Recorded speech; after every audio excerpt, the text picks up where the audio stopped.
phony, fraudulent, and fake national emergency. There is no crisis at the border.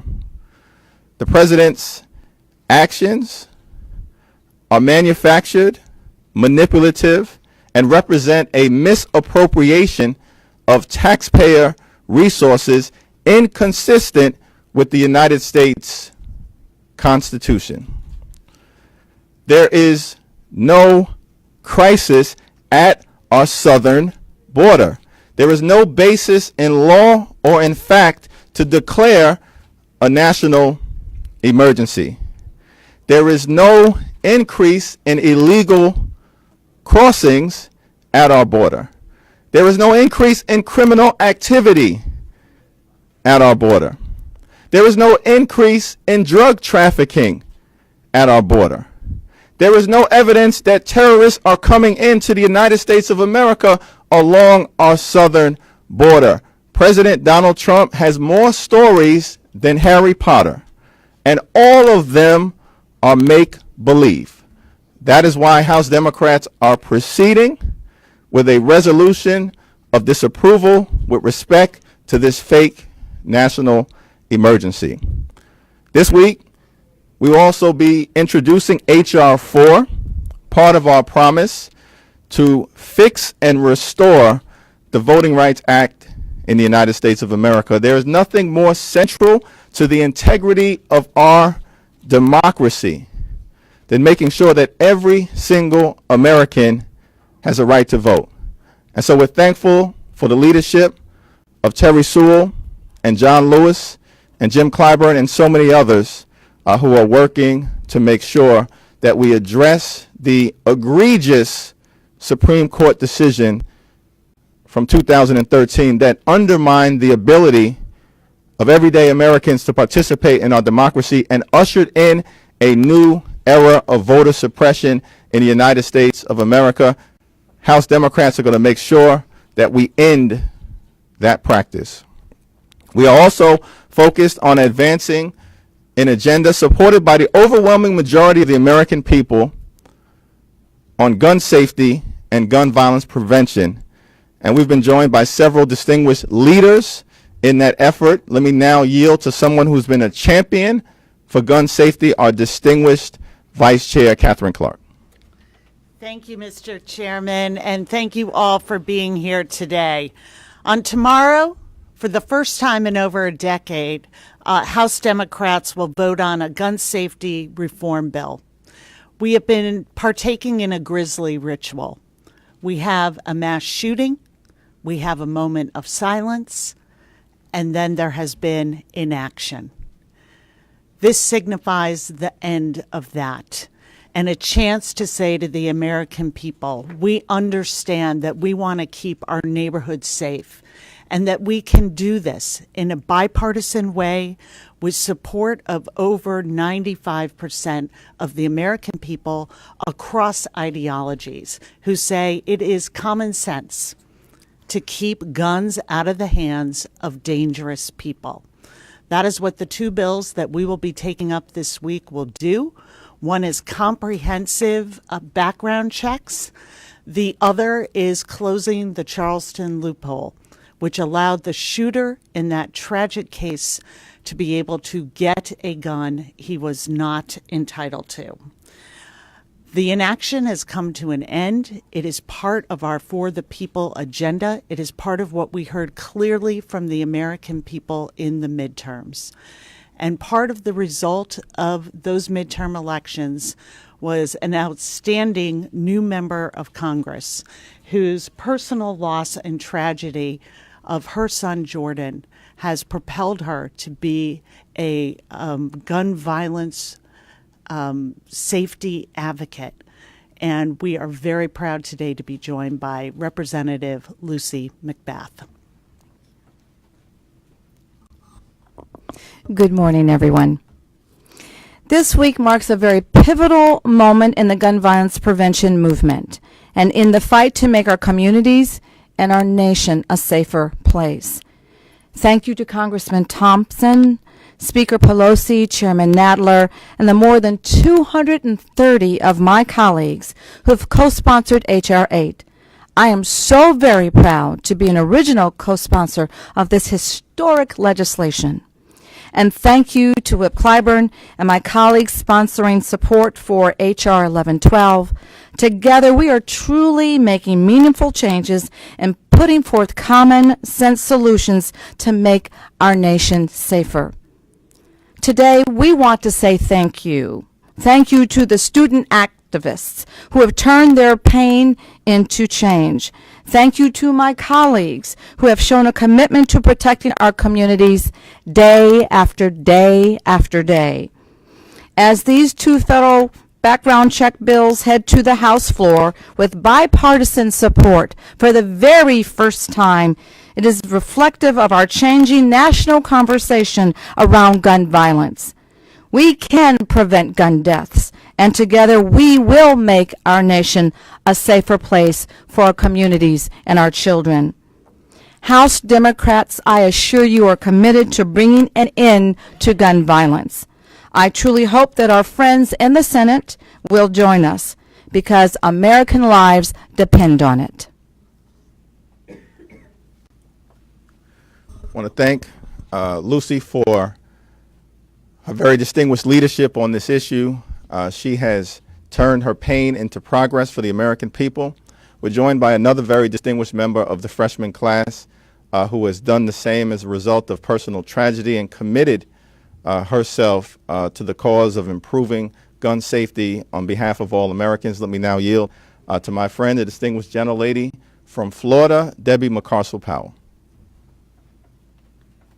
Thank you, Representative Jeffries, Representative Clark, for bringing this issue to light and helping lift the voices of Americans impacted by the gun violence epidemic in this country. As some of you may already know, this is a very personal issue for me as well. I am never going to forget the day that I received a phone call when I was 24 years old telling me that my father was shot and killed by a criminal with a gun.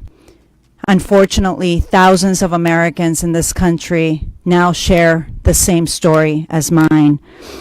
The pain that I feel when we discuss this issue here today, when I hear the news of the mass shootings in Parkland, Orlando, Aurora last week, is still there. And I remember my father always talking to me about when he would walk me down the aisle. And I will never forget that he was not there that day. When I took the oath of office, I made a promise that I would not stop until we finally passed common sense gun reform. I owed that promise to my father and to so many families in my community who have lost loved ones to gun violence. This week we will be voting on, and it is my hope that we will pass two critical pieces of common sense gun reform legislation, H.R. 8 and H.R. 1112. We all know that most Americans, over 95% of Americans, support universal background checks. In my district, we have some of the highest rates of gun violence for kids under the age of 18. And we also have two of the largest gun shows in America. H.R. 8 addresses that issue and it closes that gun show loophole. If these bills can save precious lives from being the next victims of gun violence, then the effort is well worth it. We made a promise to the American people to make our community safer, and this is a promise fulfilled this week. Thank you. Thank you, Debbie. And let me now yield to my friend, a man who has been a champion for gun violence prevention here in the United States House of Representatives, the lead sponsor of H.R. 8, someone who has credibility on this issue, given his service to this country, given the district that he represents, and his authentic commitment to making life better on the issue of gun violence. The distinguished gentleman from California, Mike Thompson. Well, thank you, Mr. Chairman, Madam Vice Chair, my two new colleagues who are just a wonderful bright spot in this new class and in our new Congress. Thank you for all the work that you're doing and the commitment that you bring to this issue. For the last 6.5 years, I've worked on the issue of expanding background checks before someone can buy a gun. It wasn't one day a week, it wasn't once in a while, it was part of every day for 6.5 years. For 6.5 years, we had no cooperation from the past majority. We couldn't get a hearing on the bill, we couldn't get a vote on the bill. Today, we're here to tell you that it's a new day. With this new majority, we have made a commitment to address the issue of gun violence. The first bill that will be brought up, H.R. 8, I learned when it was in the Judiciary Committee when it passed, it was the first time that the Judiciary Committee has passed a gun violence prevention bill of consequence in the last 26 years. This is a big step to make sure that our communities are safer. Universal background checks will ensure that people that try and buy a gun will go through a background check. It's our first line of defense in making certain that people who want to buy a gun and shouldn't have a gun don't get access to that firearm. This is important. We have 232 co-authors. It's bipartisan, Democrats and Republicans, and tomorrow we'll send that bill with a strong vote to the United States Senate. And then all of the passion that our two new members talked about today, all of the young people across the country who don't want to be victims of gun violence, all of their parents who don't want their kids to be victims of gun violence, everyone who has brought us to this point can then focus their attention on the Senate and make sure that the will of the people is heard and we get that bill heard over on the Senate side. So thank you all for being here. Thank you to my colleagues for all that you've done to make this a reality. Thank you, Mike. The gun violence epidemic in the United States of America is an actual national emergency. The days of this House burying its head in the sand are now over. Let me now open it up for any questions.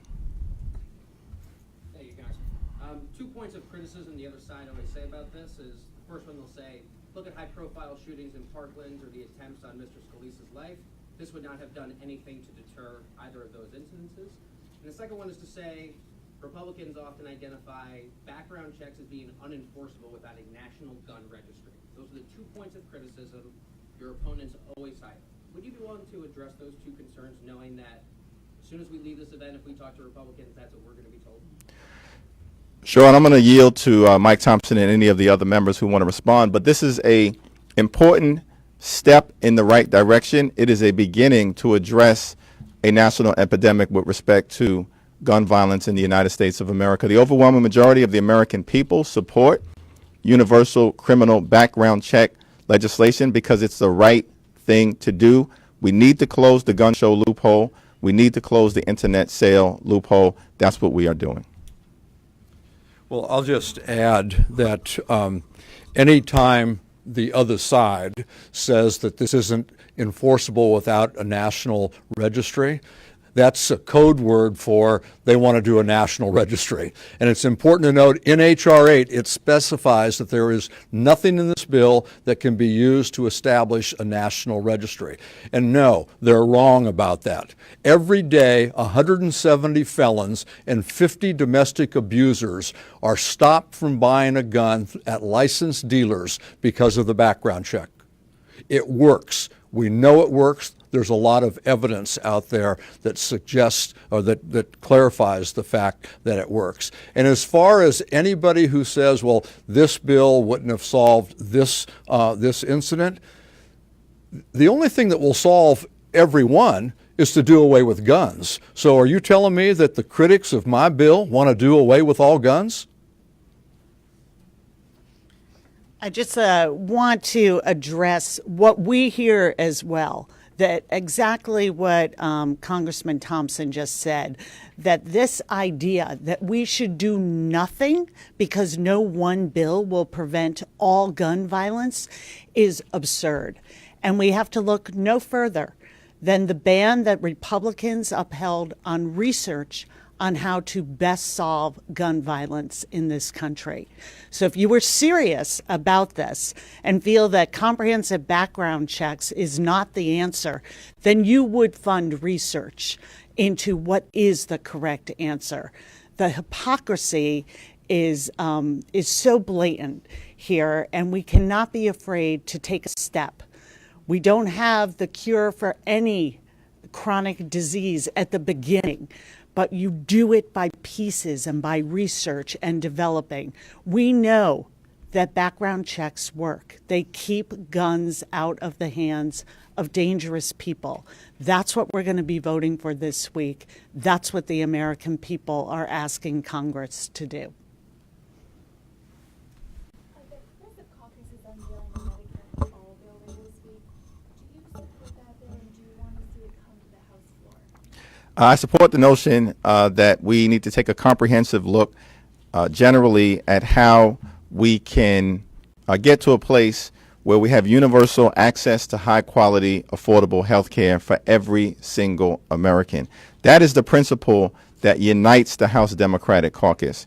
We have been clear as part of our For the People agenda that the starting point should be working to lower the high cost of life-saving prescription drugs. We believe that we should give Medicare the ability to use its bulk price purchasing power to negotiate lower drug prices on behalf of the American people. That's a starting point. We want to protect people with pre-existing conditions. We want to strengthen the Affordable Care Act as a foundation. Thank you, Mr. Chairman. About the termination resolution that's going to come up for a vote this evening, it's obviously very narrow and deals specifically with the national emergency that this president declared. I'm curious if there's been any conversation in the caucus about broader legislation that would prevent future presidents from taking similar action on a host of other issues. There has not been any discussion in the caucus. Right now, we're focused on dealing with this man-made, manufactured, manipulative, so-called national emergency that is really just designed to fulfill a campaign applause line connected to a medieval border wall that the president claimed Mexico would pay for it. This whole thing is outrageous and is inconsistent with the United States Constitution and the allocation of the power of spending to the Congress. So you've talked about the H.R. 8 and the companion bill is a good first step, but gun safety advocates have a more expansive agenda, and I wonder if you could talk about what is next. These bills are almost certainly going to pass the House, but advocates would like to see restrictions on large capacity magazines, etc. So what's next? Yeah, I'm going to yield to my colleagues, but I think our focus right now is on H.R. 8 and H.R. 1112. Well, the Gun Violence Prevention Task Force is still alive and well, and we will continue to hold our meetings. We'll continue to hear from the experts. We'll continue to hear from the researchers, and we'll continue to look for ways that we can make our communities safer from gun violence. We have a pretty aggressive schedule ahead of us where we're going to have people come in to meet with us. We're looking at holding a public hearing so we can hear from experts in the field to come in and talk to our task force and other members of Congress. And based on that, we'll decide where we go from there. So you haven't identified anything specific? Oh, we've got a ton of things identified, but we're going to do it in in regular order, figure out what will work, what will reduce gun violence, what we can bring forward with a confidence that we will reduce gun violence in our communities. And to, piggyback on what my colleague has just said is that, having been an advocate and doing a lot of work in gun violence prevention advocacy, we know that, background checks for all gun sales is just one way to deter the expensive culture that we're living in, but also extreme risk protection orders, which people call red flag laws. Child access prevention is going to be extremely critical because the number one way that children are killing themselves is access to a gun. Also, to concealed carry reciprocity. We know that the NRA gun lobby, this is their number one agenda, to make sure that the weakest law of the land becomes the law of the land all over. Anyone, whether or not they have access, whether or not they have a permit to carry, or whether or not they have a background check for carrying that gun, or whether or not they actually have training. The NRA gun lobby's goal is to make sure that anyone can carry from state to state, whether or not the state that they're going to has stricter gun laws. So there are a number of ways that my colleagues and I will be working, as you know, Mike has said, is that, we're going to critically take our time and look at everything, making sure that we're not infringing upon people's ability to own guns. We're not about infringing upon people's Second Amendment rights to protect their families and their children and their territories.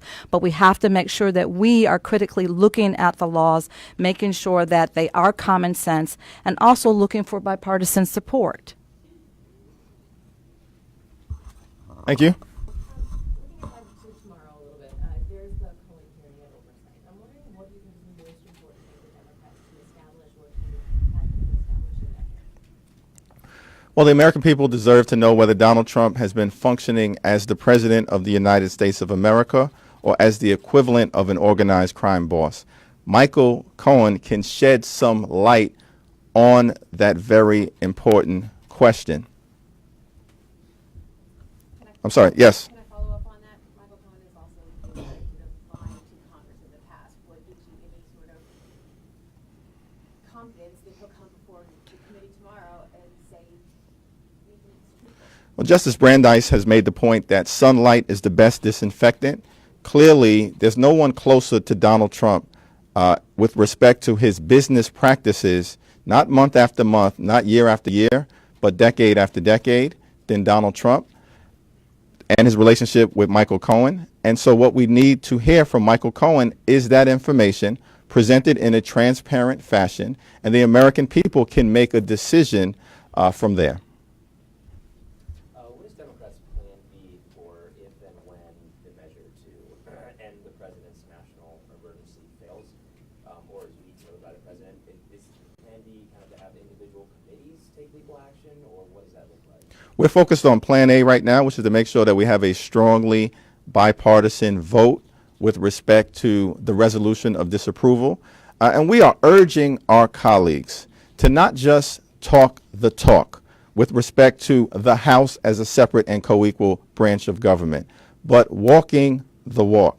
The president, in this particular instance, is behaving more like a king. That is inconsistent with what James Madison and the Founding Fathers expected out of the executive branch.